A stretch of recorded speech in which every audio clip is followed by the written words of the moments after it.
Les enfants du baobab ont quelque chose à vous dire. Bonjour tout le monde. Aujourd'hui, nous allons vous parler de la biodiversité, c'est-à-dire de la grande variété de plantes, d'animaux, d'insectes et même d'êtres humains qui vivent sur notre belle planète. Tout d'abord, nous parlons des insectes. Les insectes sont des petites créatures fascinantes qui jouent un rôle très important pour notre écosystème. Ils aident à la pollinisation des fleurs, ce qui permet aux plantes de se reproduire.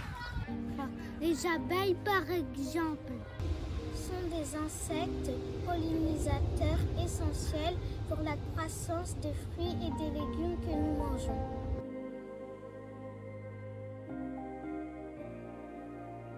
Ensuite, nous avons les animaux. Il existe une grande variété d'animaux, allant des oiseaux aux mammifères, en passant par les poissons et les reptiles. Chaque animal a sa propre place dans l'écosystème et joue un rôle spécifique. Par exemple, les prédateurs comme les loups aident à réguler les populations d'autres animaux, tandis que les herbivores, comme les cerfs, aident à contrôler la végétation en la mangeant.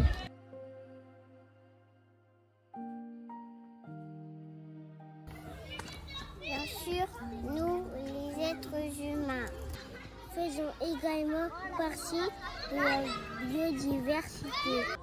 Nous sommes connectés à tous les autres êtres vivants de la planète. Nous dépendons des plantes et des animaux pour notre nourriture, notre eau et notre air propre. Il est très important de prendre soin de la biodiversité Et préserver les écosystèmes.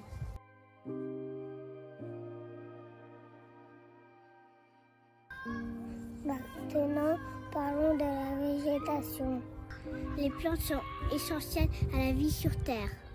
Elles produisent de l'oxygène et absorbent le dioxyde de carbone. Et fournissent de la nourriture et un abri à de nombreux animaux et insectes.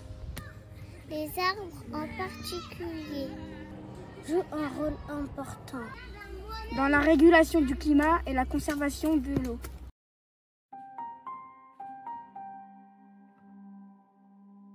Cette semaine, nous avons parlé des bienfaits du fauchage tardif dans les villes.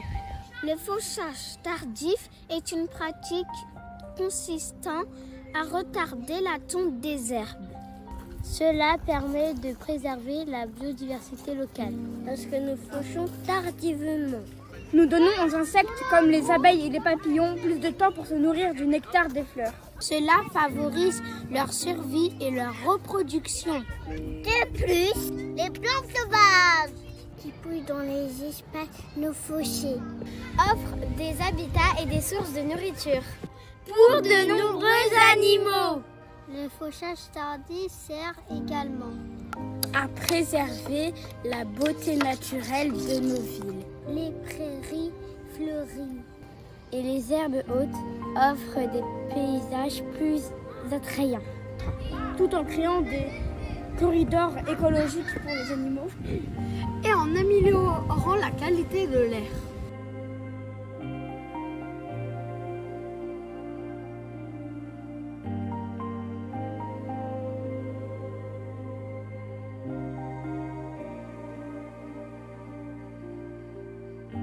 Considérons les ouvrages de Dieu le Créateur. Tous révèlent sa beauté et sa majesté.